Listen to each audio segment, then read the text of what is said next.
পৃথিবীর সকল রান্নার কাছে মায়ের হাতের রান্না যেন হার মেনে যায়। আমি এত গুছিয়ে রান্না করলেও আম্মুর মতো এত মজা কখনোই হয় না। আজকে দুপুরে হরেক রকমের ভর্তা দিয়ে ভাত খেয়েছি, তা নিয়ে থাকছে আজকের ভিডিওটি। হ্যালো এভরিওয়ান, আসসালামু আলাইকুম। আজকে আম্মু অনেক মজা করে গরু গোস্ত রান্না করবে, ভাবলাম আপনাদের সঙ্গে সেটা শেয়ার করি। তো আজকে কড়াইয়ে গরু গোস্তটা রান্না করবে, এজন্য কড়াইয়ে 2 কেজি বা তারও একটু বেশি হবে গরু গোস্ত নিয়ে নিয়েছে। 1 বাটির মতো কুচানো পেঁয়াজ দিয়ে দিল, তারপর বাটা মশলা দিয়ে দিচ্ছে, আদা বাটা, রসুন বাটা, জিরা বাটা দিয়ে তারপর গুঁড়ো মশলা দিয়ে দিল, হলুদ গুঁড়ো, মরিচ গুঁড়ো, ধনিয়া গুঁড়ো দিয়ে তারপর গরম মশলা দিয়ে দিল। এখানে তেজপাতা, এলাচ, দারচিনি আর একটু লবঙ্গ দিয়েছিল। এই সবগুলো মশলা দিয়ে এবং পরিমাণ মতো লবণও দিয়েছিল, দিয়ে ভালো করে মাখিয়ে নিচ্ছে। যত বেশি ভালো করে মাখানো যাবে তত বেশি মজা হয় এই গরু গোস্তটা। আমাদের এই সব সময় গরু গোস্ত মাখিয়ে রান্না করা হয়। আম্মু সব সময় বলে যত ভালো করে মাখিয়ে রান্না করা হবে, ভালো করে কষিয়ে, তত বেশি নাকি মজা হবে এই গরু গোস্তটা। তারপর মাখিয়ে তারপর চুলায় বসিয়ে দিল। এখানে কিন্তু কোনো পানি দেয়া হয়নি, এভাবেই রান্না করবে প্রায় 10 মিনিটের মতো। এই যে 10 মিনিটের মতো রান্না করার পরে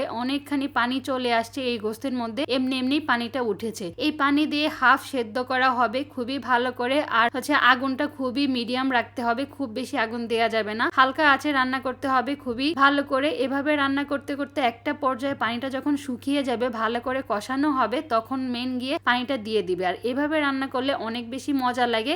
এভাবে আস্তে আস্তে কষাতে কষাতে একটা পর্যায়ে যখন পানিটা কমে আসবে, তারপরে আরো ভালো করে কষিয়ে নিবে, নাড়িয়ে চাড়িয়ে একদম ভালো করে কষিয়ে নিতে হবে। গরু গোস্ত যত ভালো করে কষানো হয় তত বেশি মজা লাগে। গরু গোস্ত না, এমনি সব ধরনের গোস্তই বেশি করে কষালে, ভালো করে কষালে হয় কি অনেক টেস্ট হয়, এটার ভেতরেও মশলাগুলো ঢুকে। তারপর ভালো করে কষানো হয়ে গেলে পরিমাণ মতো পানি দিয়ে নিচ্ছে। আপনারা যেমন বেশি ঝোল খেতে চাইলে একটু বেশি পানি দিবেন, কম ঝোল খেতে চাইলে একটু কম পানি দিবেন, ওই অনুপাতে পানিটা দিয়ে দিবেন। আমরা মিডিয়াম রাখবো, এই জন্য কেজির থেকে একটু বেশি পানি দেওয়া হয়েছিল এখানে। তারপর আবারও নাড়িয়ে চাড়িয়ে ঢাকনা দিয়ে ঢেকে দেওয়া হয়েছিল পানিটা। এভাবে রান্না করে নিচ্ছে, আর এভাবে রান্না করলে অনেক বেশি মজা হয়। তো আম্মু সবসময় এভাবেই রান্না করে। আমি অনেকবার চেষ্টা করি, যতই নিজেরা অনেক সাজিয়ে গুছিয়ে অনেক ধরনের মশলা দিয়ে রান্না করি না কেন, মায়ের হাতের এই সাধারণ রান্নাগুলি অসাধারণ লাগে। তারা কিন্তু আন্দাজ করে অত মেপে ঝুঁকে কোনো মশলা দেয় না, নিজেদের আন্দাজেই মশলাগুলো দিয়ে থাকে, তাতেই অনেক বেশি মজা লাগে। মায়েরা সবসময় এমনই হয়, তারা সবসময় রান্না করতে করতে এত অ্যাডভান্স হয়ে থাকে যেন তাদের কোনো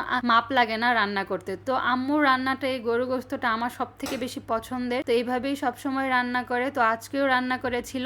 আজকে দুপুরে খেয়েছিলাম বিভিন্ন ধরনের ভর্তা ছিল এখানে। আপনার মিষ্টি কুমড়া ভর্তা, কলা ভর্তা, আলু ভর্তা, ডাল ভর্তা, তারপর কচু ভর্তা, তারপর এই সব কিছু, কাঁঠালে বিচি ভর্তাও ছিল। এই সব কিছু ভর্তা দিয়ে আর লাস্টে ছিল লাল লাল গরু গোস্তের ঝোল। এই সব কিছু দিয়ে অনেক মজা করে আজকে দুপুরে লাঞ্চটা করেছিলাম। আজকের ভিডিওটা এই পর্যন্তই। কেমন হলো জানাবেন, এন্ড আজকে দুপুরে লাঞ্চের আইডিয়াটাও কেমন ছিল সেটাও কমেন্টস করে জানাবেন। আল্লাহ হাফেজ।